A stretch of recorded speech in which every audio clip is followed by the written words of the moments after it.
Did you know the more you hear a lie, the more likely you are to eventually believe it? That's just one glitch in your psychology that master manipulators weaponize. They don't use brute force. They use precise psychological operations. From making you apologize when you were right, to turning their weakness into your emotional debt, these are the 7 rare tactics of the master manipulator. You won't just learn them, you'll see who's been using them on you.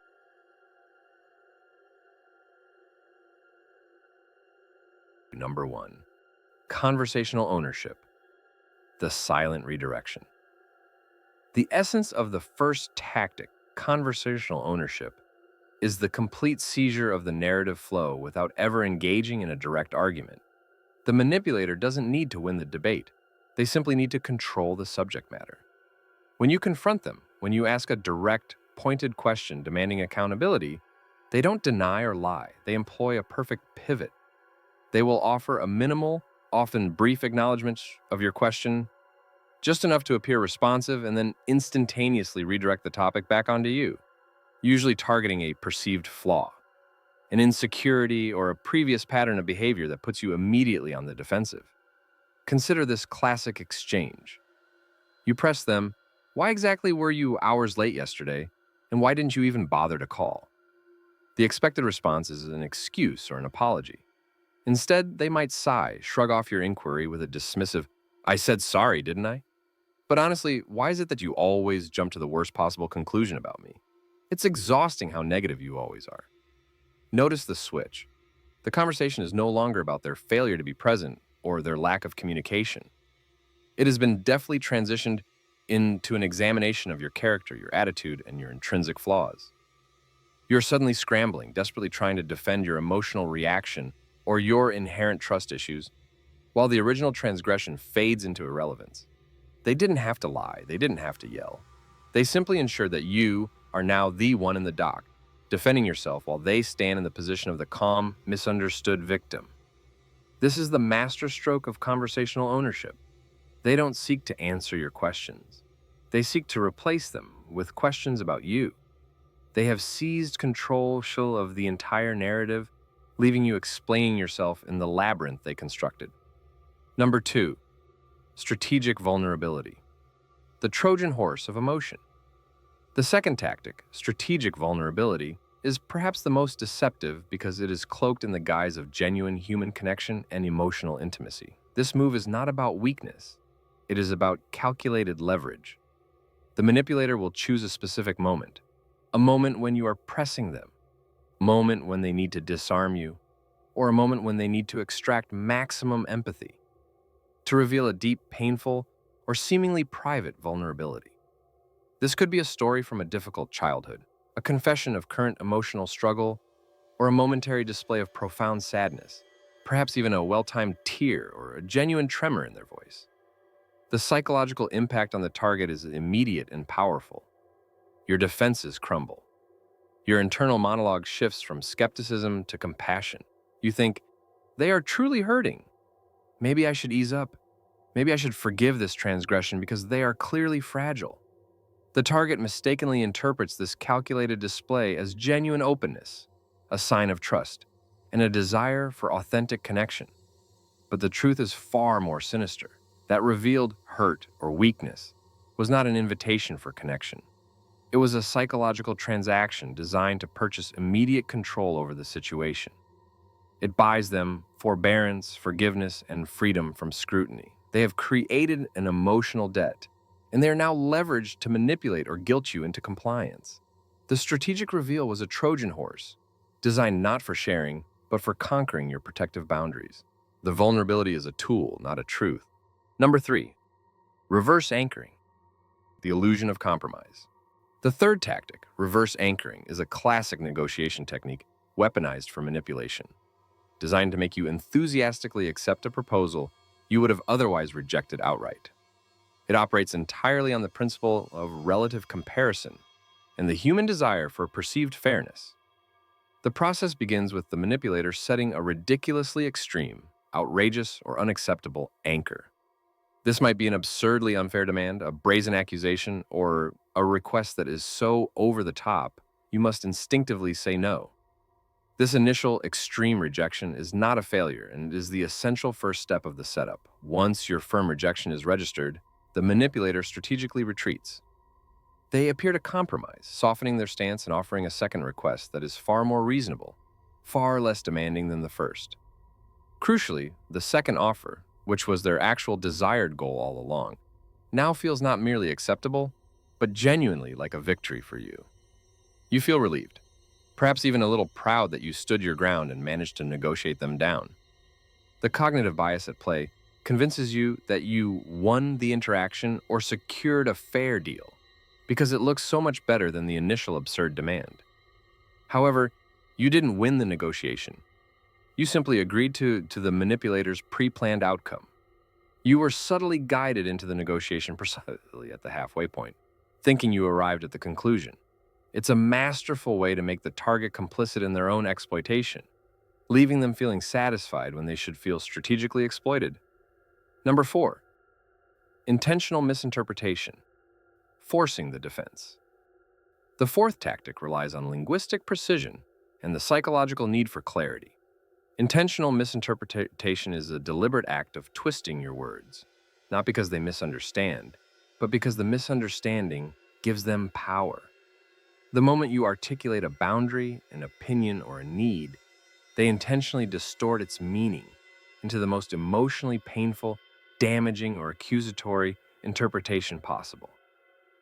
If you express a simple need, such as saying, "I need some space to think about this issue before we talk again," their response is a devastating mischaracterization. "Oh, so you're abandoning me now? You're running away from the relationship because things got difficult, aren't you?" Instantly, you are forced into damage control, desperately attempting to explain the nuances of your original, simple statement. You become entangled in clarifying mode. This is the power move.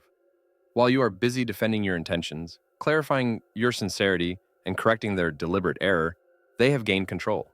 They forced you into a defensive posture, shifting the energy and focus entirely away from your original statement or need, and placing the burden of emotional repair back on your shoulders. You are no longer establishing a boundary. You are defending against a fabricated attack. This deflection ensures that the manipulator never has to truly address your needs or respect your boundaries. Number 5, the illusion of truth effect, the weapon of repetition. The fifth tactic exploits a fundamental, deeply disturbing glitch in human psychology known as the illusion of truth effect. This is the strange, proven psychological fact that the more frequently an individual hears a piece of information, the more likely they are to eventually believe it, regardless of its objective truth or falsity. Manipulators use this phenomenon like psychological water torture, weaponizing repetition to slowly erode your critical thought processes. They will repeat the same lie, the same half-truth, or the same subtly negative assessment of your character over and over again. At first, you might recognize the lie and fiercely resist it. You argue, you present evidence, you defend yourself. But over days, weeks, or months, that constant, relentless repetition wears down your psychological defenses. When you hear, "You are just too sensitive," 10, 20, 50 times, the sheer frequency begins to break through your intellectual resistance. Eventually, the energy required to constantly defend yourself becomes too taxing, and a terrible internal shift occurs. You stop arguing and you begin to internalize the accusation. You start to feel like, perhaps there must be some truth to it. This insidious effect means the manipulator doesn't need proof. They only need perseverance. They effectively rewrite a small part of your reality, not through evidence, but through sheer atmospheric pressure. Number 6, triangulation, isolating the target. The sixth tactic, triangulation, is a classic staple of toxic and codependent relationships, yet its devastating effectiveness is consistently underrated. It is the act of strategically introducing a real or imagined third party into your direct conflict with the manipulator, specifically to validate their stance and discredit yours. This third party, whether a friend, a family member, or a colleague, is used as a psychological weapon to break your confidence and isolate you emotionally. The manipulator achieves this by uttering phrases like, "Even Sarah thinks you're overreacting and need to calm down," or "My entire family agrees that your behavior has changed for the worse lately." The specifics of the third party's involvement are irrelevant. What matters is the effect. The introduction of an outside judgment creates immense social pressure. Suddenly, your conflict is no longer a private, two-person issue. It's you versus a perceived consensus. This maneuver isolates you, making you feel like the irrational outsider, the one whose perspective is flawed and rejected by a broader social circle. The primary goal is not to prove their point, but to make you intensely question yourself. By surrounding you with their supposed supporters, they force you to either concede to their perspective or endure the uncomfortable psychological strain of standing alone against a majority. Number 7, emotional timeout, the power of absence. The final rare tactic is the emotional timeout, an extreme and punishing form of withdrawal that should never be confused with simple silence. When the conversation escalates, when accountability is demanded, or when the manipulator is on the verge of being exposed, they don't engage in an argument. They deploy total, chilling absence. This is not merely being quiet. It is becoming emotionally blank, devoid of response, facial expression, warmth, or engagement. They become an empty emotional vessel. This silence is not passive. It is an act of extreme power. It forces the target into a desperate, frantic state of overthinking. You are left scrambling, replaying the conversation in your mind. Did I go too far? Was my tone too harsh? Did I say the unforgivable thing?